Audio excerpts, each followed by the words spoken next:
Hi there, Chris here with another quick tip for y'all. In this video, we are going to be magnetizing the head of a tervigon or a tyronnofex. As you can see here, we have the body already assembled, and we have the two heads already assembled, ready to go. Now, when magnetizing these heads so that you can have both options available to you, the head is hollow, and so it can be kind of a problem if you lose the magnet within the head. So something to consider when assembling this guy. And for this, we are going to be using 3/16 by 1/16 or 4.7625 millimeter if you're into the metrics.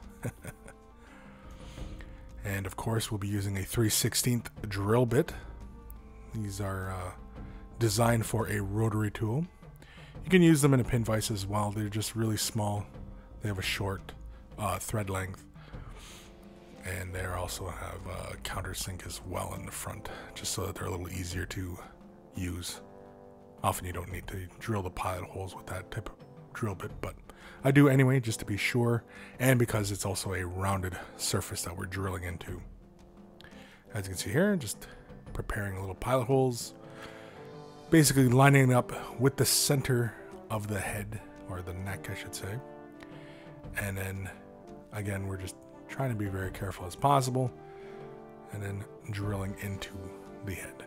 Now, it is fairly thin plastic back here, and so you will end up drilling the whole way through, and you have to be sure that your drilling is not going, you're not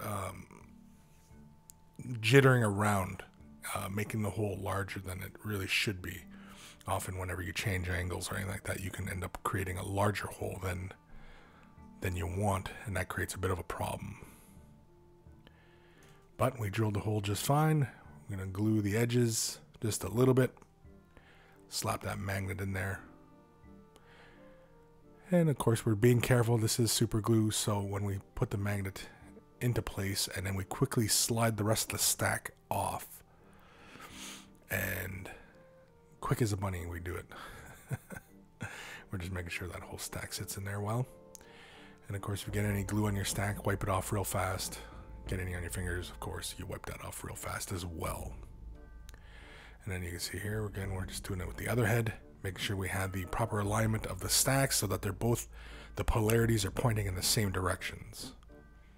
Just so that when we line it up with the body, it's all lined up properly again. And so next we move on to the body. We make sure that the top carapace cape part comes off, just so that we can access the inside if need be as we magnetize this guy further. And so we're just trying to determine where that magnet lines up in the back, and a real nice way of determining that is by using something to mark the surface. And for that, I'm just going to grab any old paint. It doesn't have to be any particular brand, color, what have you, just something that you can see, and just apply it to the back where the magnet is, and then just come straight in at it, and you should be able to mark the surface. You can see there it's kind of marked. I'm just double checking, make sure it's the same position, and then you can just simply wipe the excess off if you don't want that paint drying on there or what have you. And so once we have our mark as our rough guide, really, we're going to still drill into the center point of that area, and very carefully, of course.